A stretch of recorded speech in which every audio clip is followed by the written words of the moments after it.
అందరికీ praise lord. దేవుని నామానికి మహిమ కలుగును గాక. మీరందరూ బాగున్నారు కదా? మీరు పెడుతున్న ప్రతి ప్రార్థన ఈ క్రిస్టియానిటీని మేము ప్రార్థన చేస్తూ ఉన్నాం. మా ఆశంతో ఒకటే, ఎక్కడైతే మీరు తృణీకరించబడ్డారో, ఎక్కడైతే వెలివేయబడ్డారో, ఎక్కడైతే గుండెలు పగిలేలాగేడ్చారో అదే స్థలాల్లో నా ప్రభు మీ అందరిని హెచ్చించబోతున్నారు. విశ్వాసంతో ప్రార్థన చేయండి. ఘనమైన విజయాలు ఖచ్చితంగా మీరు అందరూ అనుభవిస్తారు. God bless you all. ఈరోజు ఈ వీడియో చూస్తున్న వీళ్ళు చాలామంది నిద్రలేని రాత్రులు గడుపుతున్నారు కదా, టెన్షన్ పడిపోతున్నారు, అర్ధరాత్రి ఉలిక్కి పడిపోతున్నారు, ఒళ్ళంతా చెమటలు పట్టేసి ఆ టెన్షన్లో ఏం చేస్తున్నారో వారికి అర్థం కావట్లేదు. కొంతమంది యవనస్తులు కూడా ఈరోజు మానసికంగా చాలా నలిగిపోతున్నారు. ఉద్యోగాలు రాక, వారి చదువులకు తగిన ప్రతిఫలాలు రాక, పరీక్షలు రాస్తున్న విఫలమవుతూ, వైవాహిక జీవితంలో ఎన్నో ఇబ్బందులు, కుటుంబ సమస్యలు ఎక్కువైపోయాయి. ఇవన్నీ మనసులో పెట్టుకుని మానసికంగా నలిగిపోయి ఆరోగ్యాలు కూడా పాడు చేసుకుంటున్న వారు చాలామంది ఉన్నారు. నిజమే కదా, నిద్రపోయి కొన్ని సంవత్సరాలు అయిందన్నా అని బాధపడుతున్నారు ఉన్నారు. ఈ సంగమా, మీ భవిష్యత్తు కోసం కలవరపడకండి. నా ప్రభు మీకోసం గొప్ప మార్గాల్ని నా ప్రభు సిద్ధం చేయబోతున్నారు. మీరు ప్రభు వైపు చూడండి చాలు. ఎందుకంటే ఆ కలవరపడుతున్న అనుభవాల నుంచి మేము కూడా వచ్చాం. దేవుని వాక్యం మమ్మల్ని ఆదరించింది. ప్రభు మాటలు మమ్మల్ని ధైర్యపరిచాయి. దేవుని వాక్యాలు నాకు చాలా ఇష్టమైన మాట. కీర్తనల భాగము 29వ కీర్తన 11వ మాట చదవగలిగితే, యెహోవా తన ప్రజలకు బలం అనుగ్రహించును, యెహోవా తన ప్రజలకు సమాధానము కలుగజేసి వారిని ఆశీర్వదించను.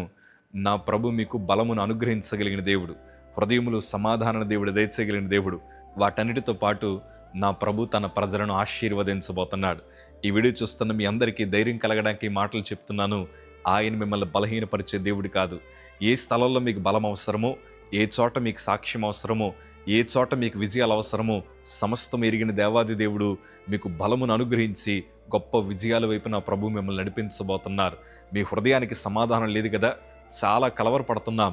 నా కుటుంబం ఏమైపోద్ది, నా భవిష్యత్తు ఏమైపోద్ది, నా ఆరోగ్య పరిస్థితి ఏమైపోద్ది, నా వైవాహిక జీవితం ఏమైపోద్ది, ఇన్ని బలహీనతలు నాకెందుకు వచ్చాయి అని కలవరపడుతున్న నీతో నా ప్రభు మాట్లాడుతున్నాడు. ఆయన నీకు సమాధానం దయచేస్తాడు. హృదయం నెమ్మది లేదు కదా, ఏ వ్యాపారాలు చేసినా నష్టమే వస్తుంది. కొంతమంది మిమ్మల్ని అనొచ్చు, ఏం ఆశీర్వదించారండి మీ దేవుడు, మీరు ప్రార్థిస్తున్నారు, మీరు ఏడుస్తూ ప్రార్థిస్తున్నారు, మీ కన్నిటికి తగిన ప్రతిఫలాలు మీ ప్రభు మీకు ఎవరా అని రకరకాల మనుషులు మిమ్మల్ని ప్రశ్నలు అడుగుతున్నప్పుడు ఏం చెప్పాలో అర్థం కాక తలదించుకున్న మీతో నా ప్రభు మాట్లాడుతున్నారు. అయ్యా, మీ కన్నీరు ఎప్పుడు వృధాగా పోదు. ఆ కన్నీటి ప్రార్థనకి తగిన ప్రతిఫలాలు దేవుడు దయచేస్తాడు.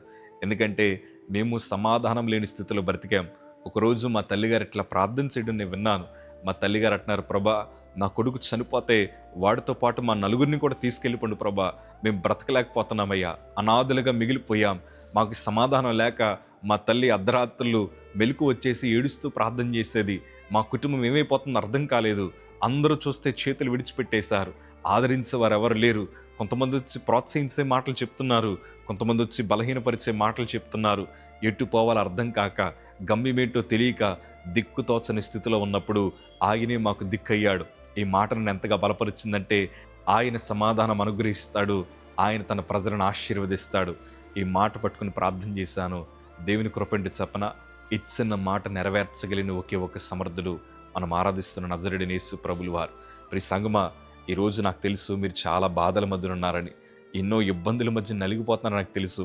కొంతమంది, అయ్యా, పిల్లల్ని పెంచుకోలేకపోతున్నాం, కుటుంబంలో అప్పుల మధ్యన మునిగిపోయాం, బయట చూస్తే పరువు పోయింది. కొంతమంది, ఎక్కడికి వెళ్ళినా నీకు ఇంకో ఉద్యోగం రాలేదా, నీకు ఇంకా వివాహం జరగలేదా అని అడుగుతున్న ప్రశ్నలకు నా హృదయం చాలా కలవరం అయిపోయి నలుగురితో కూడా కలవడం మానేశాను. ఇంట్లోంచి బయట అడుగు పెట్టాలంటే భయం వేస్తుందన్న అని ఆలోచనలు కలిగి ఉంటున్న మీతో నా ప్రభు మాట్లాడుతున్నాడు. మీరు కార్చిన కన్నీరు ఎప్పటికీ వృధాగా పాదు. మాట ఇచ్చిన దేవుడు, వాగ్దానం చేసిన దేవుడు, నమ్మదగిన దేవుడు. ఎందుకు ఈ మాట చెప్తున్నానంటే, ఎప్పుడూ చచ్చిపోవాల్సిన మేము ఈరోజు సజీవులుగా ఉండి ఆనందంగా ప్రభువుని కనపరచడం గల కారణం ఏంటి తెలుసా? ఆయన ప్రార్థనలు ఆలకించు దేవుడు, ఆయన సమాధానం దయచేయగలిగిన దేవుడు ఆయన. ఈరోజు మీ జీవితంలో కూడా నా ప్రభు అట్టి కార్యాలు జరిగించబోతున్నాడు. విశ్వాసంతోనే ప్రార్థించండి. ఎక్కడైతే మీరు ఓడిపోయారో అక్కడే నా ప్రభు మీకు గొప్ప సాక్ష్యాలు దేవుడు అనుగ్రహించబోతున్నాడు. నిబ్బరము కలిగి ధైర్యంగా ఉండండి. విశ్వాసముతో దేవుని వైపు చూడండి. ఓడిపోయిన చోట ఘనమైన సాక్ష్యాలు నా ప్రభు మీ చేత చెప్పించబోతున్నారు. God bless you.